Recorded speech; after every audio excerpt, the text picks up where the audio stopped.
Ladies and gentlemen, boys and girls, Marshall here. It's been a while. Again, I say that more often than I do say hello, but there we go. I've been sent a number of 1v1s over time, and this is the last one, I believe, in my backlog. Certainly the last one that is available. So if you had previously sent me one, the reason that I won't have casted it at this point is because I am unable to. This is the first game in my casting library that is from the most recent patch, so we might have some air wreckage floating around.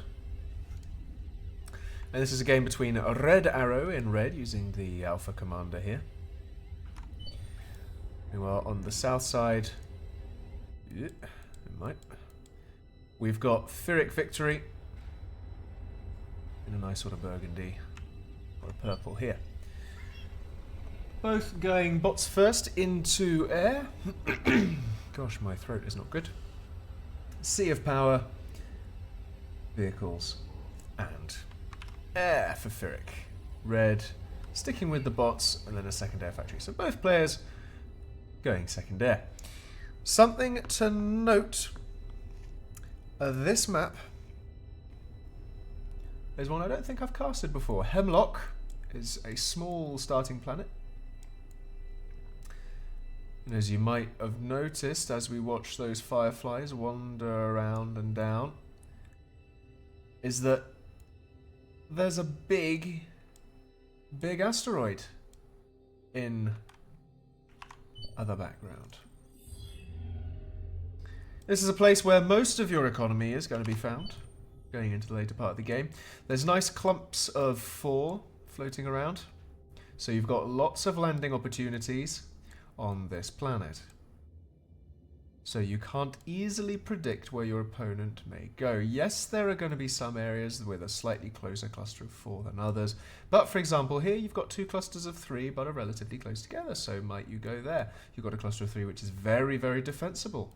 Maybe the pole there is a good place to go. Here you've got 6 close together. Maybe there's an opportunity. Let's pop back and have a look. Good thing about your starting spot on this planet is that you have only a few small entries into your starting zone. You've got these nice openings between some rocks. So as long as you can lock those down, you can protect your base while you get into orbit. And you have a platform towards the middle between the bases there where you can overlook this open area between the bases. We've got some strikers coming out from Pyrrhic at the moment, wandering up north. Red, though, getting straight towards the orbital launcher there. Trying to get off into space as soon as possible, but Red has this Firefly stationed right over these 2 chokes, so is able to see everything that is going on here. Really nice position for a Firefly. Pyrrhic doesn't see it, and Pyrrhic doesn't have radar, so can't detect it either. Get radar, especially on small planets like this. 450 radius, radar, very useful. Very, very useful. Pro players know this, and yet they still neglect it anyway. Pros don't scout. Red Arrow now into space. There's the Avenger, off it goes. It's going to stick in the orbit at the moment just to go and catguard the enemy base in case there's anything that tries to get into space. Thing with being in space is everyone can see what you're doing, so do not need any form of intelligence or anything just to see these. Everyone can see them. So Pyrrhic knows that Red has gone straight for the orbital game. I might want to adapt as a result, might put up a couple of orbital defenses in the form of an umbrella. Instead, Pyrrhic is going straight for T2 air. Instead of going into space, Pyrrhic has opted, you know what, I'm going to go play hardball on our starting planet. Typically this happens in orbital games where one player might rush space, the other player doubles down hard on the starting planet. T2 air Provide access to those advanced air fighters and gunships and bombers. Got a couple of attacks happening in the picture-in-picture there. You can see a little bit of a fight. Well, I say fight, a bit of a massacre. One bumblebee swamped the majority of Pyrrhic's forces over there. Redarrow only managing to take out one mechs from that side. Bit of a shame there. Oh well.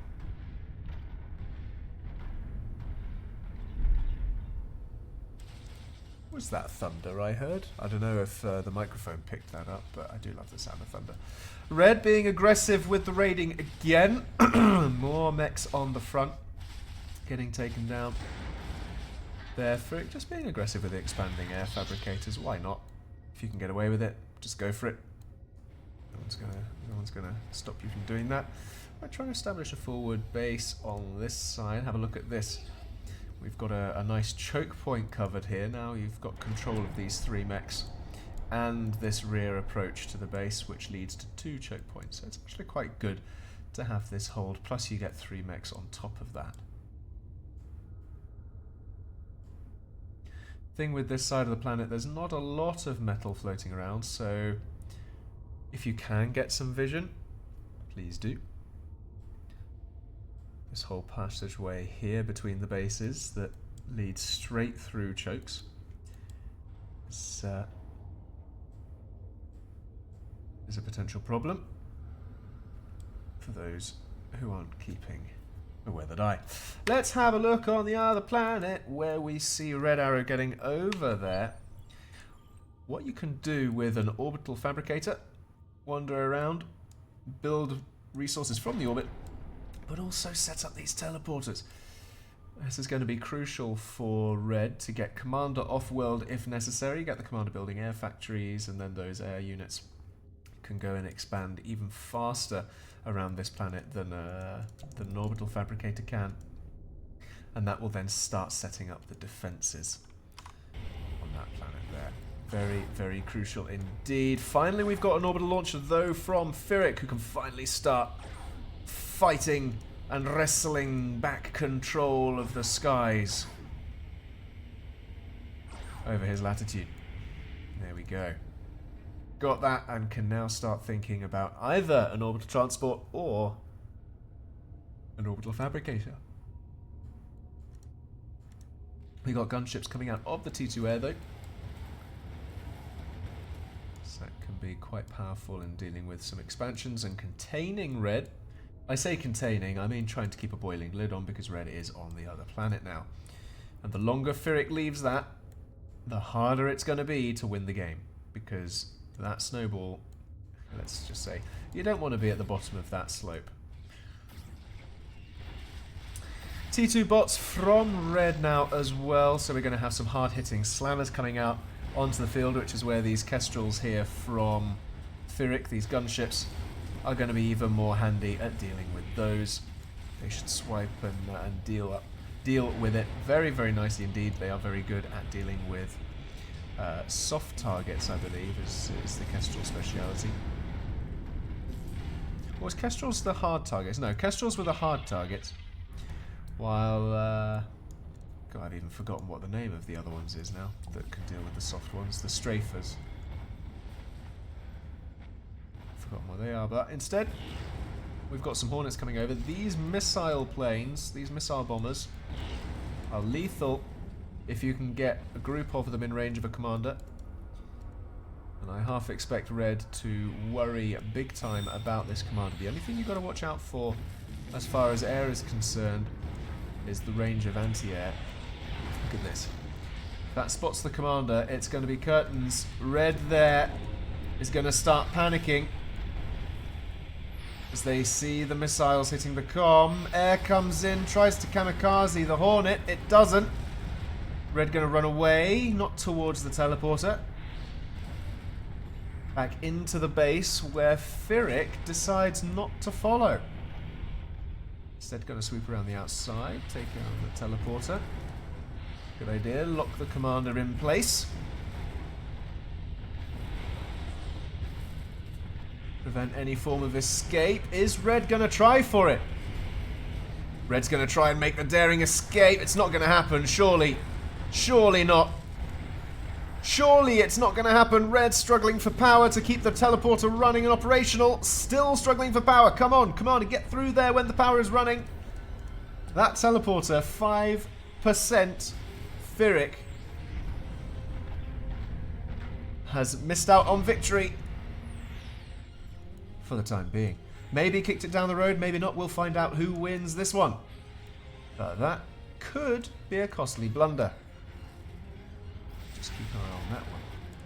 We've had a little bit of an airstrafe from the top here by the looks of things, but Red looks in a strong position to make an attack on this side. Lots and lots of vehicles coming in here towards the commander. Lots of anti-air in there as well to deal with any of this nonsense. But the Hornet can clean up this house very, very easily, as long as it just keeps at range, taking down all the AA in turn, and we'll probably do little else following from that. So, on the north, we've got a huge Docks and Striker army. That will fall flat on its face against these Slammers. Absolutely. As long as Red Slammers keep at range. Look at that. That is disgusting. That is absolutely disgusting. That's what happens when you have an army of T1 against just a small army of T2. And there you go.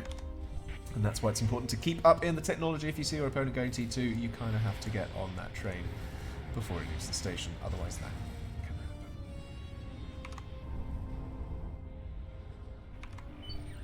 Just a heads up. Consequently, we did miss this attack from Red, but it looks like it was completely repulsed. Commander from Pyrrhic taking a smidgen of damage, not too much. But the economy's there. Pyrrhic still leading in the economy game, despite Red now being more or less set up over here on Macula, the asteroid. Very expansive, but arguably very, very flimsy. This is the thing. If you expand so quickly, you're not putting up a lot of defenses, and Red's still struggling for metal because we've got such a huge number of fabricators on each side of the house. 14 and 15 factories. 13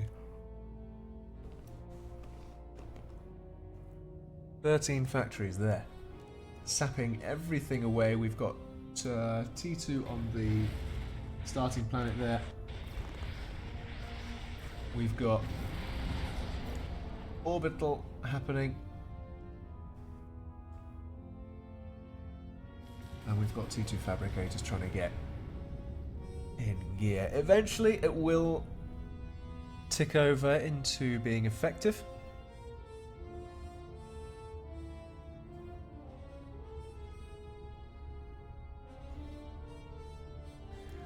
But that could be a while. Problem for Red now. Not a lot of the base left and not a lot to defend it either. This is a problem going into the outer parts of the game because you're basically surrendering the planet to Pyrrhic. And this at the beginning of the game, if you remember, I said either you tend to go full and rush the other planet, or you play hardball and just really try and own the starting planet. This is the advantage of trying to own the starting planet. You contain your opponent, you get a lot of expansion, and for a lot of the games so far, Pyrrhic was in the lead in terms of metal. Falling behind a little bit now simply because there's still a base here, and a little behind in terms of the T2 economic expansion. Meanwhile, Redarrow over here really doesn't have a lot of infrastructure set up yet. What I mean by that is things like radars in places. What I mean by that is things like factories in different places, teleporters in different places, maybe a couple of different proxy bases.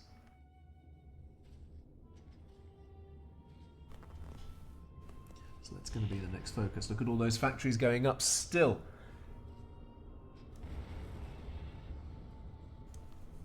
T2 is the focus. 85 mechs on this main planet here. 37 on the smaller lava planet.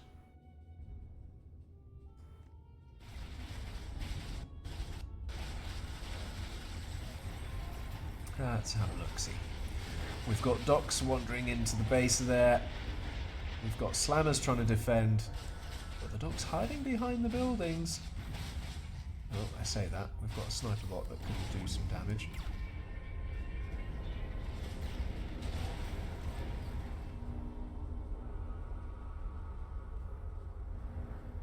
Taking those out.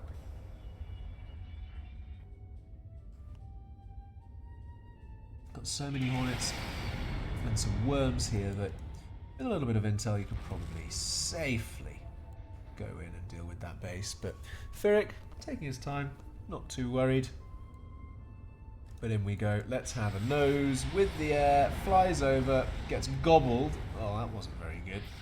Oh my word, that wasn't very good because of the huge amount of anti-air on the floor. That is a huge amount of anti-air on the floor. Spinners and stingers galore with some Galata for good measure. The T2 air for Pyrrhic has just evaporated, leaving charred remains of those aircraft on the floor. Not something you used to see in old Planetary Annihilation. We now have air wreckages in the game, ladies and gents. It was in for a little bit and then it disappeared. Now it's back. Pyrrhic will want to look for another way in. The other thing that Pyrrhic will want to be doing is looking at how to attack this planet here.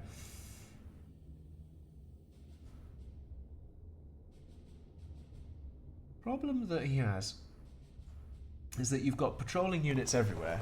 This is both a win and a misstep from Red, because yes, it gives you vision of everything and potentially advanced warning and stuff, but it weakens your forces by spreading them out and makes it harder for units to consolidate. Because on average, your army is likely to not come together, and if you do try to move your entire army to one place, you're just going to spaghetti in rather than in as one consolidated army. So you have to spend time consolidating yourself and then moving in. Plus, it also slows the sim speed down, so please try not to do planet-wide patrols, just to be nice to your fellow players.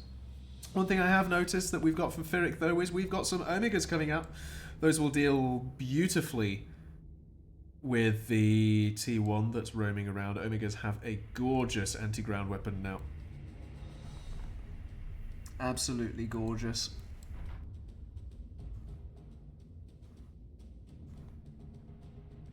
It's rapid fire,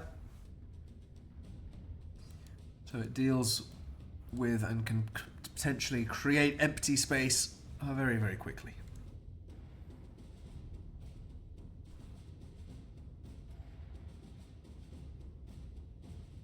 Where's it gone?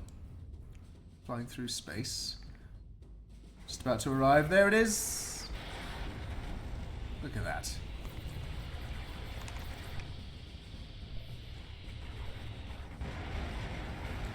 Got the orbital radar there as well.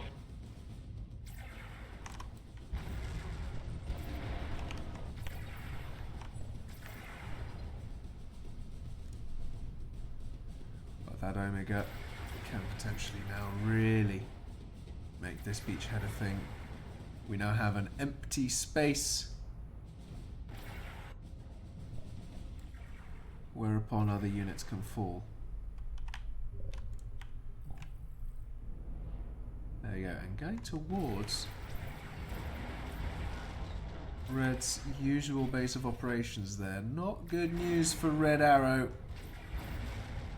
Got some umbrellas coming up, we can see in the bottom of the picture there.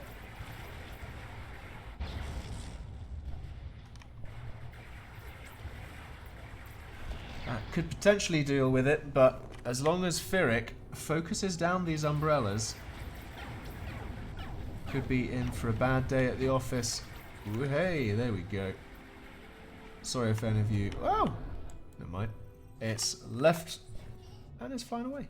Run away as fast as you can. Red's still defending this little base. That's a nuisance. Just keeping alive. Shadows there. 4 of them can really deal with that factory nice and quick. Omega coming back again. flying around. Leaving planet and hopping back somewhere else is a viable strategy. Yes, it takes longer, but it saves having to use movement speed of your Omega. Or of any other orbital unit that may or may not be slow for that matter. So really what Pyrrhic wants to do here is establish a beachhead, stick a couple of Omegas together, get a teleporter down. Because that's the only way you're really going to get down onto the planet. There's too much anti-orbital in the base now, more or less.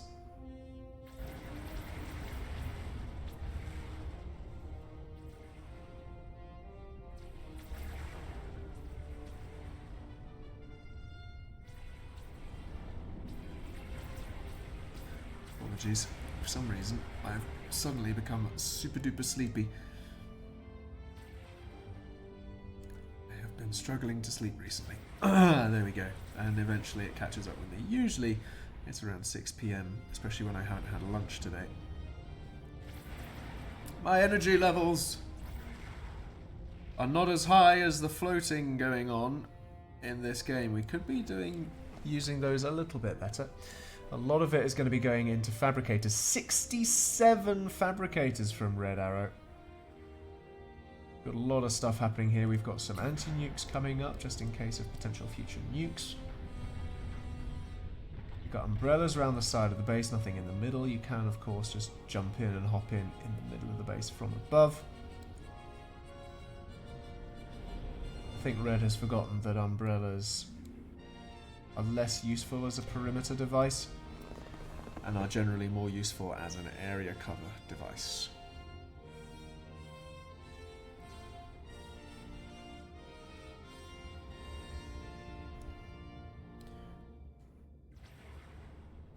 Because as you get them as a perimeter device, yes, they're good against things like this, where the push is slow and from outside. Great.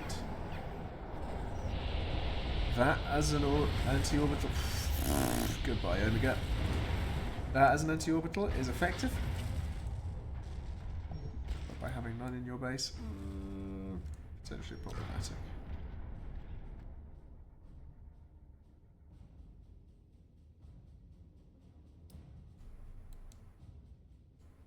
Let's have a look at the lava planet here.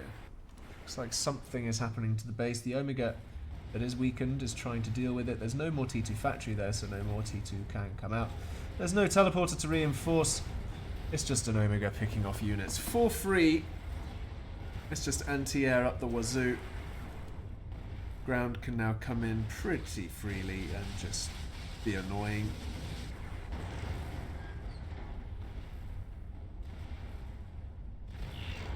As those factories at this point are just designed to be annoying. They are designed to put Pyrrhic off doing anything in the air, but Red is focusing on the other planet. And Pyrrhic is like, okay, well, I'm not going to come in from the air then. I'll come in from below and from above. Above. Above and beyond above. There we are. But we have an orbital beachhead from Red. I wasn't expecting that sort of a play. You can see there the orbital units flying back to come and help. The Omega's still very, very good against orbital stuff.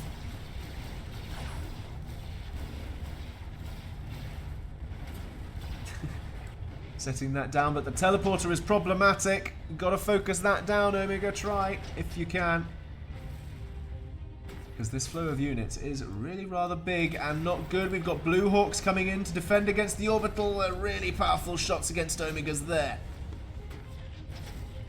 This line of units doesn't stop. It just streams out and keeps coming. And continues. We've got a mix of everything. We've got anti-air, we've got anti-ground, we've got artillery. Oh, but we've got worms. Worms are gorgeous. And the spaghetti of this tank column is vulnerable to area of effect weapons like this from the worm. Wonderful defense there from Pyrrhic. Great use of a couple of worms. The anti-air is not enough to deal with these flying fortresses. Coming over the teleporter, popping it away, and nothing else will come through here. Damage control. Major Tom. There we go, we've got Omegas still floating around. Have we got any orbital factories yet? I don't think so. We've got nukes coming up from Macula, from Redarrow.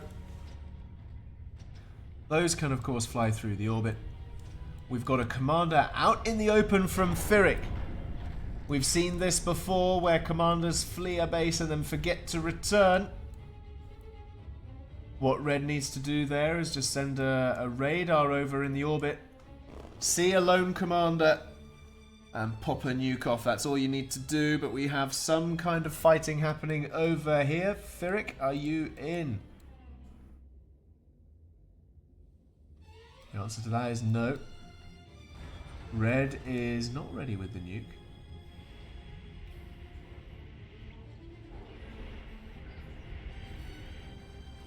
Lots of umbrellas around the base now. As I said earlier, the Omega being a nuisance. Certainly paying for itself over time, that one. With the amount of damage it's causing. The problem is Pyrrhic leaving Red this long with that sort of an eco lead is bound to cause some headaches. But let's see what Pyrrhic can actually see over there. So on the main planet, Pyrrhic just sees a bunch of air. And on the asteroid there, Pyrrhic can kind of see the edge of the base. Can see a little bit of an army.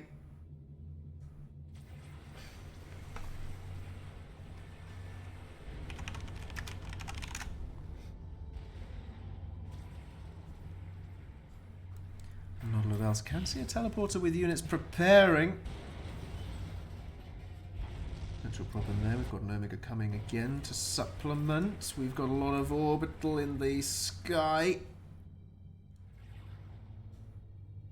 As to which Omega to chase down. You want to do it with a lot of Avengers, but ideally not even with Avengers at all. Omegas are very good at Avengers. They have rapid fire broadsides. Best thing against the Omega are the Artemis, your sort of orbital sniper. Slow moving, but can keep at range, and that's always a good idea. Lots of Omegas flying around now, though. Pyrrhic increasing the pressure. Where is Pyrrhic going to land with these Omegas? All together, on top of a commander, no less, trying to focus down that nuclear missile launcher, almost taking it down. One more should do. Throwing in an Omega sacrifice to make sure the nuke does not happen. It was almost ready. So nearly ready. The Omega taken down again. One more Omega. Come on. One more shot. And it's gone. The nuke was so nearly ready. And that was an investment from Red that they will regret not boosting harder. Good spot from Pyrrhic and good sniping. 3 Omega sacrifices to potentially save the game. Just means that now we have a bit of a lull in activity as everything gets rebuilt. We haven't really got any Omegas left.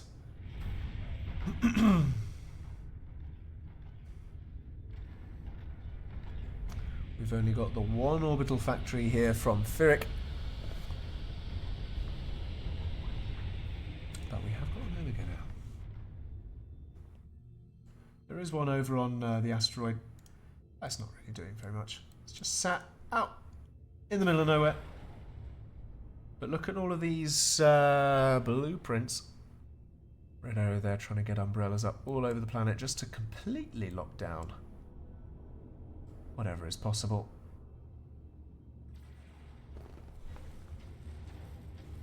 More Omegas landing, being annoying. But Red doing some good work there with the air fabricators. It's the quickest way to get up your umbrellas. Send them everywhere.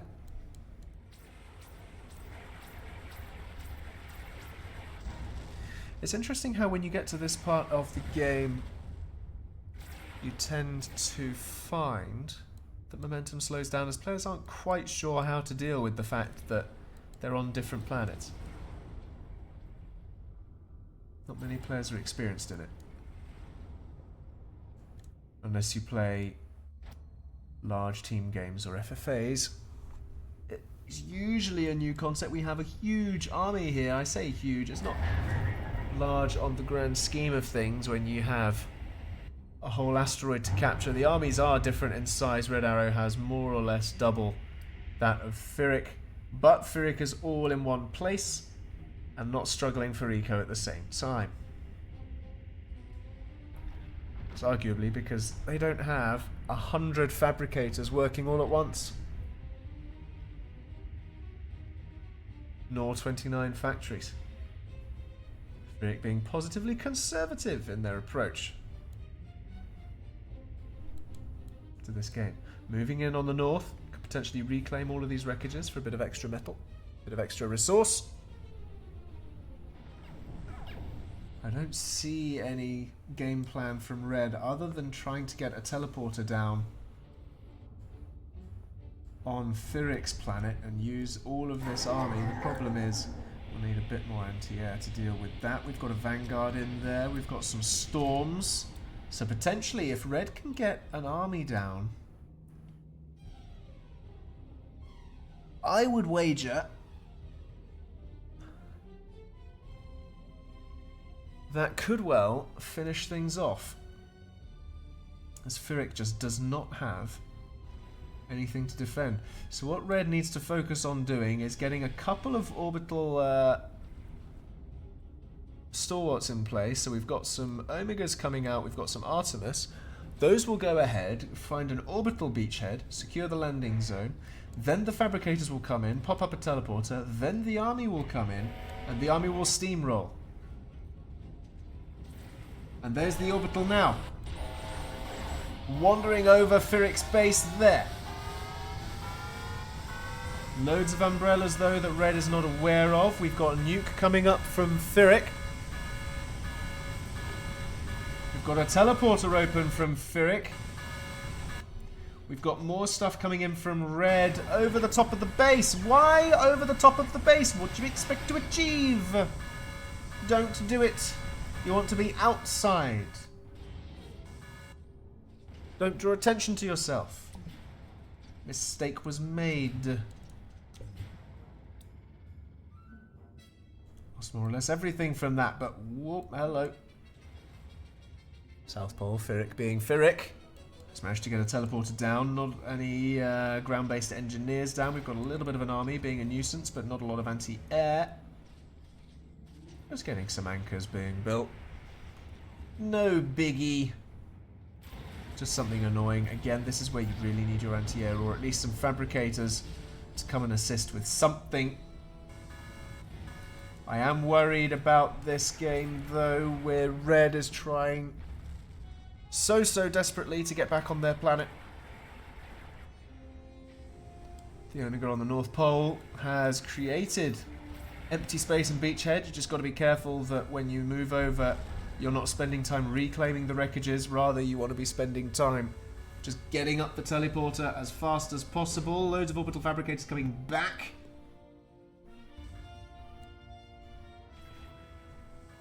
Just to safety, I suspect. Again, Pyrrhic trying very hard to invade. The teleporter still stands. Units still coming through. Get some engineers through, but with only 46, it's not like you can spare any really now, is it? Playing against 103 engineers, it's a bit... Aha! Now this is where you want to use that sniper bot, but Kite, move away! And it's too late for that, but... Pyrrhic making slow progress. We've got a T2 fabricator here now. Might start building a base.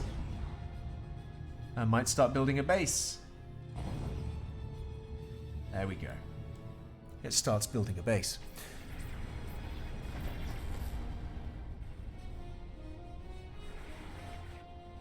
Yeah, these Omegas can be really quite powerful. used correctly. And look at this. We have this huge army migrating to deal with what is potentially a really rather small one. Red does not have radar coverage of their planet. Red, what are you doing? Pros don't scout. Pros don't scout. What does Pyrrhic see of this planet? Not a lot. No radar coming up from this base over here. Well, we've got some. There we go. Finally. Finally some radar. Come on, pop you go. Vanguards are beautiful at dealing with radar.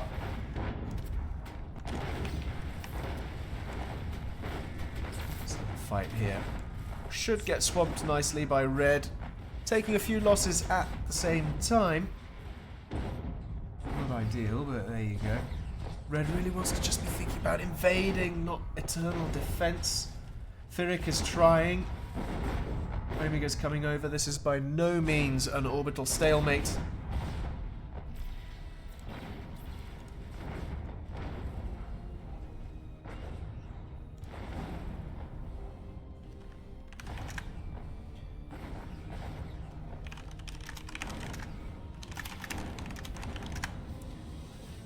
Might have to pause this and have a little edit in the video.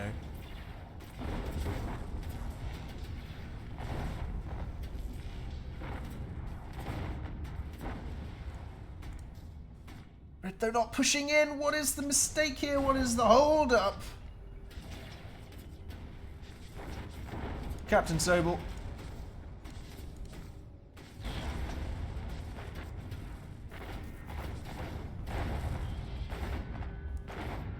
When we're dealing with that beachhead. Right.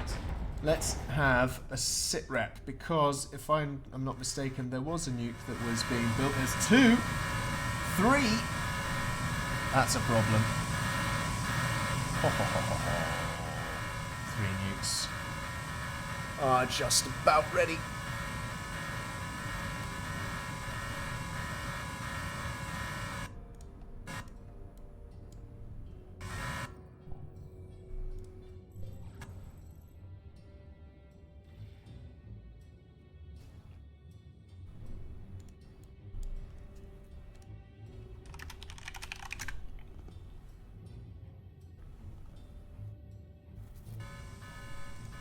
Haha. We've got nukes launched and in. One gets in and next to the anti-nuke. What is that? That's a hole. That's a very big hole. But what's Pyrrhic going to do? Is Pyrrhic going to follow it up with something useful? I don't know. They're missing the opportunity. When you make a hole like that, you've got to follow it. Really, really got to follow it.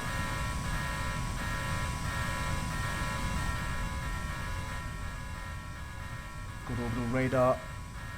Just about getting ready.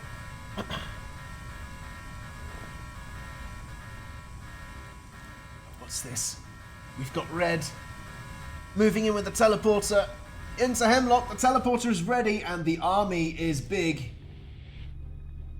That is a chunky army, if ever there was one. We've got defenses there. Might we see defensive nukes being launched? We have one ready. But guess what? Pyrrhic is blissfully unaware, because Pyrrhic has no radar. And Pyrrhic is slightly preoccupied in trying to do something in the orbital space. I swear I saw some movement. But there we go. We see the worm comes to try and take down. The teleporter is a bit slow, sees the army. We might have a defensive nuke here out of necessity. Surely. There it is. It's not defensive. Where's it going? Did Pyrrhic spy the commander? Where's Red's comm? Red's comm is not next to an anti-nuke. It smacks dead on the nose. We've got an SXX following it up. We've got an army coming in. We've got another nuke firing away from Pyrrhic. What is happening here? Pyrrhic's commander must be running out the other side of the base. He knows the chase is on. His base is falling by the wayside.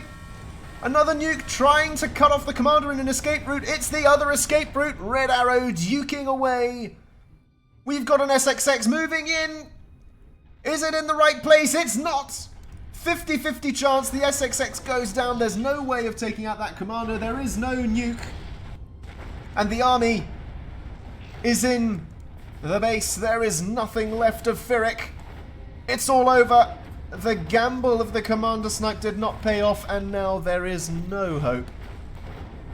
You've got a lot of metal, but no production and no army. And most importantly, no plan. That was an escalation. This is a sorry sight. That is the end of the video. Thank you very much for watching, folks. I'll see you next time.